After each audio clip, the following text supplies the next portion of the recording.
Hey friends, how are you? I wanted to just record a really quick video to talk about our empty chair project this year, which definitely didn't go as planned thanks to COVID. So those of you that went to our annual storytelling event last year, you got to see an amazing art exhibit where found chairs were created into beautiful artwork by Ypsilanti Community High School students exploring the theme of empty chairs in schools. This year, we got started on a beautiful foot with the Ginsberg Center collaborating with us. And we did presentations at Detroit Community High School and Ypsilanti Community High School, and their art students were ready to rock and roll. My team put together real life empty chair stories that took hours and hours to compile. The students had started working and then COVID happened, and it just wasn't feasible for students to continue working on physical empty chairs in that way on their own at home. So we kind of kept going back and forth. How do we continue doing this? And we decided to try to collaborate with some folks, student artists, to do digital art instead that would still explore the themes of the stories, which are very powerful. We're so thankful that some students did step forward to do that artwork. We're so thankful that our empty chair sponsors hung in there with us, and we're so understanding. My only sadness is that we couldn't highlight it in the same way during our Telling Tales live stream last week. Just wasn't possible. We were still waiting for a story to join us and another art piece to join us, so that wasn't possible. But I do want to share the screen really quickly and show you what Riverside Art Center did for us, which we're so grateful for. You'll see it's riversidearts.org/empty-chair. This gives you a little bit of a description. As it notes, every day, 6 Michigan students are expelled and hundreds are suspended or absent every day. And every empty school chair represents a complex story and a missed opportunity to learn and grow. So since 1975, SAC's worked hard to fill those empty chairs through life-changing cause and case advocacy support and mentoring. So we're really proud that we can highlight these stories. The first story is, we're calling her Amelia. She has graduated now, but she missed almost 2 weeks of school due to some racism that happened at her high school. And unfortunately, that's a growing theme that we are seeing. Blatant acts of racism in high schools, and it really has a deep impact on our students. And Nimrod Jones-Qwerty did this piece to represent that story. We're so thankful for that. This next story is about a 5th grader who was almost expelled, really because we value chips more than the student.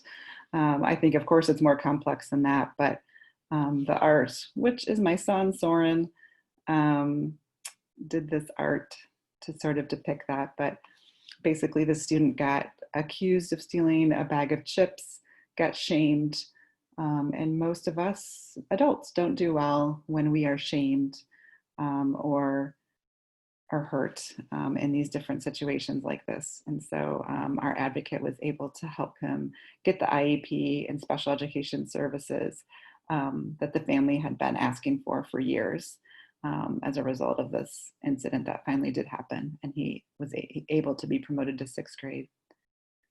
So you can see in the art a bag of Doritos being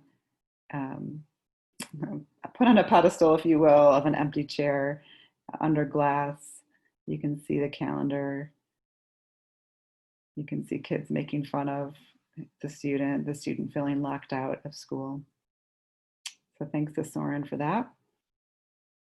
The next story is Brian.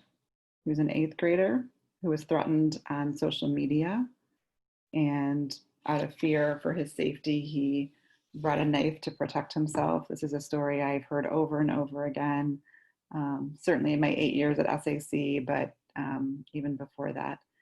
And he was suspended for 59 days. One more day that would have been considered an expulsion. And this was artwork done by Princess Blackburn. So thankful for her. She's part of Nick Azzaro's photography class at Ipsy High. They do great work there. Nick is such a blessing to this community. Jack, 20. His barriers to school attendance include transportation and the loss of family members and just dealing with that grief and loss. You can read more here, but you see this great piece by Lucy Tobier, whose father Nick helped so much in the logistics of this event. We're so thankful. It's such a cool artwork, and I know a lot of people really love the depiction of just what an uphill battle it is to get to school. The last story is a 9th grader who was involved in a fight, and this particular district has still, despite some state laws that seem like this wouldn't align with that, kind of a 3 strikes and you're out. And so sometimes other students know that that's the situation, and they really try to egg on students to get into fights. And he was assaulted first.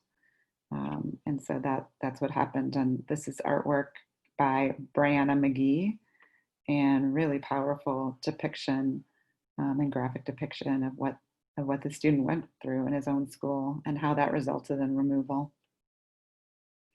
As you scroll down, you can see our wonderful sponsors.